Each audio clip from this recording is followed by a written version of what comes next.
नमस्कार दोस्तों, स्वागत है आपका हमारे चैनल गुनाह या साजिश में। आज की घटना एक स्कूल की बच्ची के बारे में है। सुनने के बाद शायद आपका मन बहुत ज़्यादा विचलित हो जाए और आपको ये सोचने पे मजबूर कर दे कि हम कैसे समाज में रहते हैं और हमारे समाज में ऐसे दरिंदे भी रहते हैं। ये ऐसी घटना है जिसने पूरे समाज को शर्मसार कर दिया था। तो आइए जानते हैं इस घटना के बारे में डिटेल में। इस घटना को डिटेल में जानने से पहले अगर आपने हमारे चैनल गुनाह या साजिश को अब तक सब्सक्राइब नहीं किया है तो प्लीज़ सब्सक्राइब कर ले और बेल आइकन भी दबा ले ताकि जब भी मैं कोई नई वीडियो डालूं उसका अपडेट सबसे पहले आपको मिल जाए। तो आइए शुरू करते हैं। कुछ महीने पहले सोशल मीडिया पर एक वीडियो बहुत ही ज़्यादा वायरल हुआ था जिसमें एक 12 साल की बच्ची नग्न अवस्था में एक मोहल्ले के घर के बाहर खड़ी थी और लोगों से मदद मांग रही थी और लोग उसे देखकर चले जा रहे थे पर कोई उसकी मदद नहीं कर रहा था। वह एक आदमी के पास भी मदद के लिए जाती है और उसे उस अवस्था में देखकर उस आदमी ने लड़की को कहा, तू यहाँ से चली जा। इस लड़की के साथ आखिर क्या हुआ था, यह उस मोहल्ले में पहुंची कैसे, ये उस अवस्था में पहुंची कैसे? पूरी घटना को जानने के लिए वीडियो को अंत तक देखें। ये घटना शुरू होती है मध्य प्रदेश से।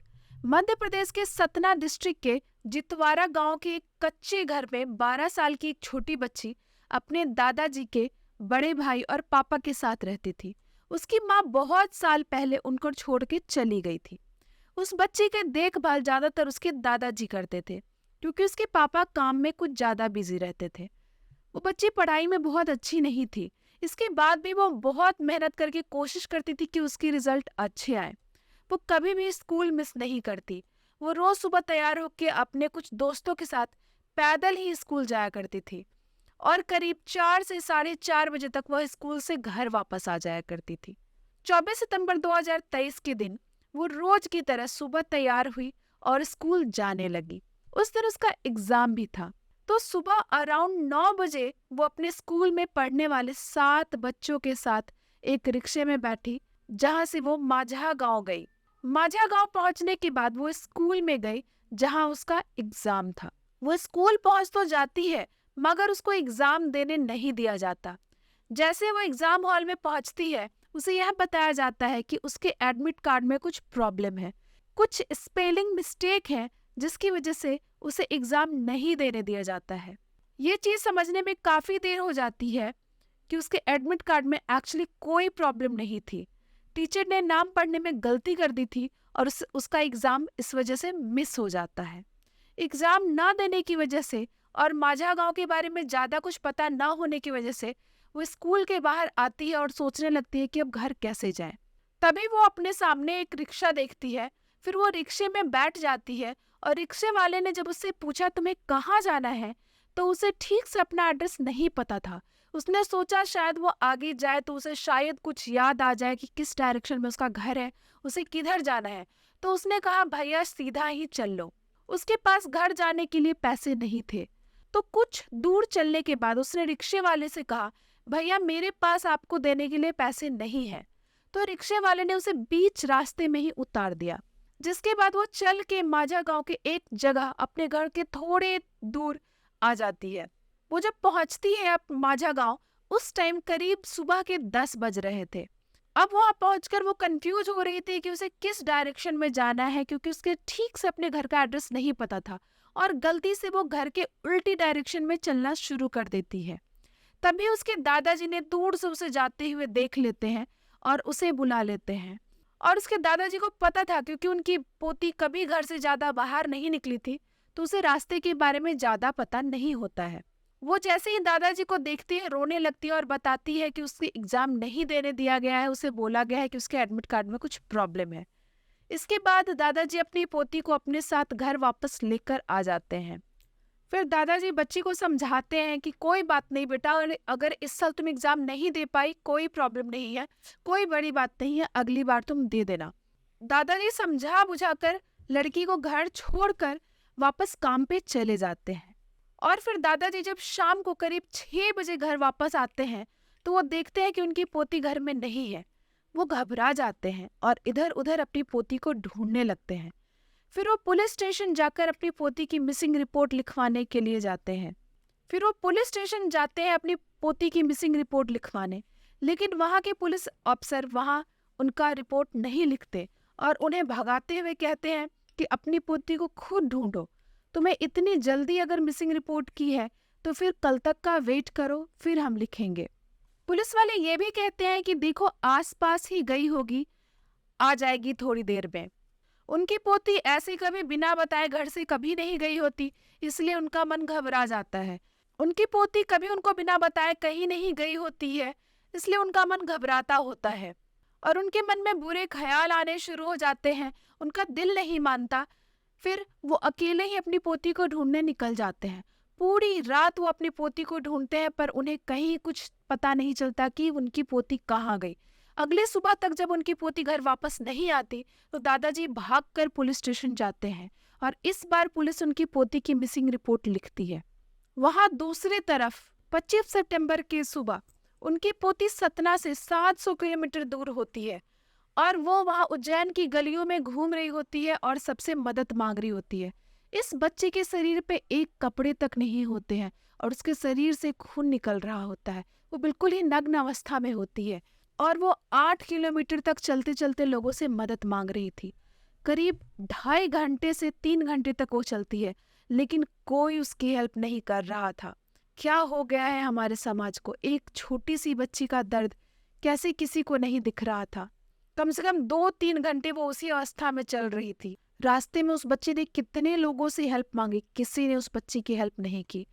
फिर करीब 9:30 बजे सुबह के आसपास वो एक आश्रम के पास पहुंचती है और इस आश्रम का नाम था डांडी सेवा आश्रम। वहां के एक पुजारी राहुल शर्मा कुछ काम से बाहर जा रहे थे। तभी उनकी नजर इस बच्ची पे पड़ती है। इस बच्ची को बाद नगर, जो उज्जैन से करीब 15 किलोमीटर दूरी पर है, वहां एक रास्ते पे आते हुए पुजारी जी देखते हैं और उन्होंने उसे तुरंत अपने शरीर के कपड़े उतारकर उसका शरीर ढकने के लिए दे देते हैं। फिर वो लड़की को छुपाते छुपाते जल्दी से मंदिर लेकर आ जाते हैं और उससे पूछने की कोशिश करते हैं कि वह कहाँ रहती है, उसके माता पिता कौन है, उसकी ये अवस्था कैसे हुई। पर वह बच्ची इतनी घबराई होती है कि कुछ ठीक से नहीं बोल पाती है और पुजारी जी राहुल शर्मा को कुछ समझ में नहीं आता और घबराहट में वो जितनी भी चीजें बोल रही थी वो पुजारी जी को कुछ समझ में नहीं आ रहा था। तो पुजारी जी को यह एहसास हो गया था कि बच्ची बहुत ही ज्यादा सहमी हुई है, कुछ बहुत ही बुरा हुआ है इसके साथ। ये बोलेगी तो नहीं, पर शायद अपना पता या फोन नंबर कुछ लिख के बता दे। तो उन्होंने इस बच्ची को एक पेन और पेपर दिया, यह सोचकर कि शायद वो फोन नंबर या अपने घर वालों का नाम कुछ तो उस पेपर पे लिखेगी। पर वो बच्ची इतनी डरी हुई थी, बहुत ही घबरा रही थी, उसका सारा शरीर डर से कांप रहा था। वो कुछ भी लिख नहीं पाई। फिर पुजारी जी उससे पूछते हैं, क्या तुम्हें भूख लगी है? तब बस वो अपना सिर हिला के हाँ में जवाब देती है। ये सोच के मेरा दिल दहल जाता है कि 12 साल की एक छोटी बच्ची 2.5-3 घंटे तक मदद मांगती रहती है कि कोई तो उसकी मदद करेगा, कोई तो उसे बचाने आएगा, लेकिन कोई उसकी मदद के लिए आगे नहीं आता। क्या हम इस समाज में रहते हैं जहां हम एक बच्चे की ऐसी हालत के बाद मुंह फेर कर खड़े हो जाते हैं और उसकी हेल्प नहीं करते? जब पुजारी राहुल शर्मा को इस लड़की से कोई जवाब नहीं मिलता तो वो पुलिस को बुलाते हैं। फिर पुलिस आती है और इस बच्ची का मेडिकल टेस्ट भी करवाया जाता है, जिसके बाद एक दिल दहलाने वाली बात सामने आती है। इस बच्ची के साथ जोर जबरदस्ती की गई थी और सिर्फ जोर जबरदस्ती ही नहीं, लड़की को इतनी चोटें लगी थी कि इसकी हालत बहुत ही सीरियस थी। उसे तुरंत इंदौर के हॉस्पिटल में ट्रांसफर करना पड़ता है।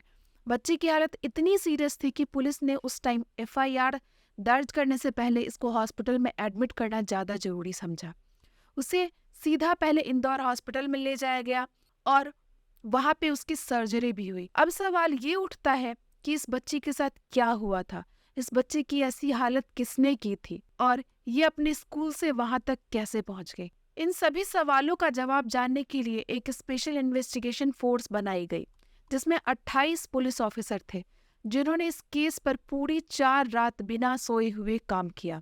उस दिन यानी 25 सितंबर पुलिस बादनगर के सारे CCTV फुटेज चेक करती है। पुलिस जानना चाह रही थी कि बच्ची के साथ क्या हुआ है, शायद कुछ फुटेज में मिल जाए। सिर्फ बादनगर के ही नहीं, बच्चे के घर से बादनगर तक सारे सीसीटीवी कैमरे चेक किए जाते हैं। More than 700 CCTV camera footage police check करती है। इतने फुटेज चेक करने के बाद पुलिस को एक फुटेज दिखी। इसमें दिखता है कि एक रिक्शे वाले ने उस बच्ची को तिरुपति ड्रीम्स कॉलोनी के रेसिडेंशियल एरिया में छोड़ा था। फिर पुलिस उस रिक्शे वाले की तलाश में जुट जाती है और अगले ही दिन 26 सितंबर को लगभग शाम के 7 बजे पुलिस उस रिक्शे वाले को पकड़कर पूछताछ शुरू करती है। फिर वो रिक्शा वाला बताता है कि उसका नाम राकेश मालविया है। जब पुलिस ने उसका रिक्शा सर्च करा तो उसके रिक्शे में कुछ खून के धब्बे मिले जो रिक्शा के बैक सीट पर थे। पर रिक्शे वाले का कहना था कि उसने इस बच्चे को ऐसे ही खून भरी हालत में ही पाया था। यह बच्ची रास्ते में साइड में चल रही थी और उसने इस बच्ची को जीवन कैदी से अपने ऑटो में बिठाया था। उसके बाद कम से कम 400 मीटर तक वो एक पुलिया से तिरुपति ड्रीम कॉलोनी की तरफ गया और उसने वहां इस बच्ची को छोड़ दिया। उस पूरे टाइम वो बच्ची रो रही थी और काफी डरी हुई थी। उसके कपड़े बहुत ही ज्यादा फटे हुए थे, तो राकेश ने अपना खाकी शर्ट पहनने को दिया था। उसने यह भी बताया कि बच्ची उसे बताना चाह रही थी कि उसके साथ कुछ तो गलत हुआ है, पर उसे लगा कि यह बच्ची कहीं आसपास रहती होगी और वह चल के अपने घर चली जाएगी और घर वालों को बताएगी, ताकि अगर कोई बाद में बात हुई, फिर बाद में कोई केस हो तो रिक्शा वाला तक, राकेश तक भी वो केस वापस ना आ जाए। इसी डर से उसने लड़की की इतनी ही मदद की, उसने लड़की से आगे कुछ नहीं पूछा। पुलिस वाले को इन्फॉर्म करना चाहिए था राकेश को, लेकिन उसने ऐसा नहीं किया, उसे रास्ते में ड्रॉप कर दिया। राकेश का कहना था कि जब उसने पहली बार स्कूल की बच्ची को देखा था तो उसे समझ नहीं आया था कि उसे क्या करना चाहिए था। वो डर गया था कि कहीं वो ना फंस जाए। उसने बोला कि उससे गलती हो गई, उसे पहले पुलिस को बता देना चाहिए था।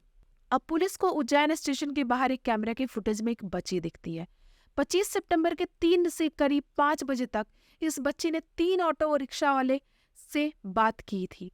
वह हर ऑटो रिक्शा वाले से बात कर रही थी, पर लास्ट में तीसरे ऑटो रिक्शे में वो बैठती है। इसके बाद यह ऑटो रिक्शा वहां से गायब हो गया था और बाद में ये बच्ची जीवन कैदी के आसपास मिली जहां उसे राकेश ने ड्रॉप किया था। राकेश की उतनी स्टोरी तो सच्ची निकली। तब पुलिस को इतना समझ में आ गया कि उस रिक्शे में बैठने से इस बच्ची के साथ क्राइम हुआ था, यानी कि थर्ड रिक्शे में बैठने से उसके बच्ची के साथ क्राइम हुआ था, ना कि राकेश के रिक्शे में बैठने से। तो सीसीटीवी फुटेज से पुलिस ने रिक्शे वाले का नंबर नोट किया और उसके ओनर को ट्रैक करना शुरू किया।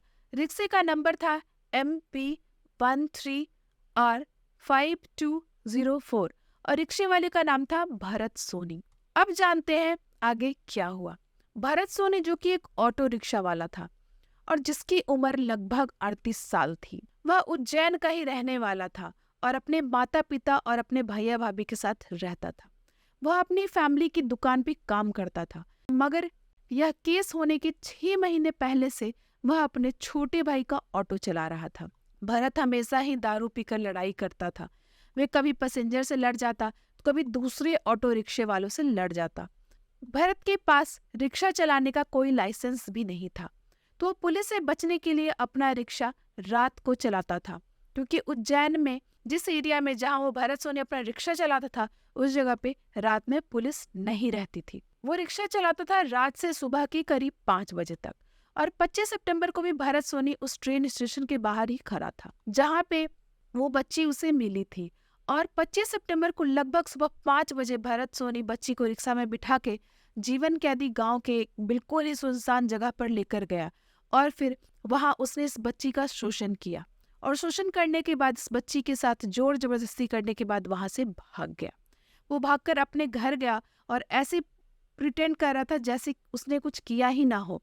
भरत सोनी के पापा राजू सोनी ने बताया कि उन्हें इस न्यूज़ के बारे में सोशल मीडिया के थ्रू पता चला। जब उन्होंने भरत को ये चीज़ बताई तो भरत ने बिल्कुल ही नॉर्मल बिहेव किया। उसने ऐसे जताया कि ये न्यूज़ वो पहली बार सुन रहा है, उसे इससे कोई लेना देना नहीं है। दूसरी तरफ पुलिस भरत को खोज रही थी और पुलिस ने मोबाइल से भरत का लोकेशन ट्रैक किया और घटना के तीसरे दिन यानी 28 सितंबर को पुलिस ने भरत को अरेस्ट कर लिया। जब पुलिस ने बहुत सख्ती से भरत से पूछताछ की तो भरत ने बताया कि ये क्राइम उसी ने किया था। फिर पुलिस ने उसके खिलाफ आईपीसी की धारा 376 के तहत केस रजिस्टर किया। क्योंकि पुलिस इस बच्ची से ज्यादा कुछ इन्फॉर्मेशन नहीं निकाल पा रही थी और जो भी पुलिस के पास एविडेंस था वह था सीसीटीवी फुटेज। पुलिस ने भरत को क्राइम सीन पे लेके चलने के लिए कहा ताकि वहां से वो कुछ और सबूत इकट्ठे कर सके और केस थोड़ा स्ट्रांग हो सके। फिर भरत क्राइम सीन पे पुलिस को लेके जाता है। भरत के बताए जगह पर पुलिस को बहुत कुछ सबूत के तौर पे मिलता है, जैसे बच्चे के जूते, बच्चे के कपड़े, जो कि पुलिस सबूत के तौर पे रख लेती है, जिससे ये पता लग रहा था कि यहीं पे कुछ गलत हुआ है बच्ची के साथ। जब भरत को लगा कि उसकी पोल खुल गई, अब उसे कोई नहीं बचा सकता है, उसे अब जेल होने वाली है और पता नहीं कितनी उसको कड़ी सजा मिलेगी, वो डर जाता है और भागने की कोशिश करता है। पर भागते भागते उसे चोट लग जाती है और फिर इतनी ज्यादा चोट लगती है कि उसे हॉस्पिटलाइज होना पड़ता है। ये इतनी छोटी मोटी चोट नहीं थी, उसकी चोट इतनी बड़ी थी कि इस चोट के लिए उसकी सर्जरी भी करनी पड़ती है। कोर्ट ने भरत को 7 दिन का रिमांड का ऑर्डर दिया था। अभी ये केस कोर्ट में है, उम्मीद करते हैं कि भरत को कड़ी से कड़ी सजा मिले। इसके साथ ही ये घटना यही समाप्त होती है। पर आप ये सोचिएगा कि क्यों कोई उस बच्चे की मदद के लिए आगे नहीं आया जब वो सबसे मदद मांग रही थी। आप कमेंट में जरूर बताइएगा कि ऐसे समाज के दरिंदों को जो एक छोटी बच्ची के साथ इतना बड़ा दुष्कर्म करते हैं, उन्हें क्या सजा मिलनी चाहिए। फिर मिलते हैं एक और ऐसी नई सच्ची घटना के साथ। अगर आपको हमारी मेहनत पसंद आ रही है तो गुनाह या साजिश को सब्सक्राइब कर ले और बेल आइकन भी दबा ले, ताकि जब भी मैं कोई नई वीडियो डालूं तो आपको उसका अपडेट मिल जाए। और अपने दोस्तों के साथ ये वीडियो शेयर भी करें ताकि लोग जागरूक बने और सारे सुरक्षित रहें। धन्यवाद।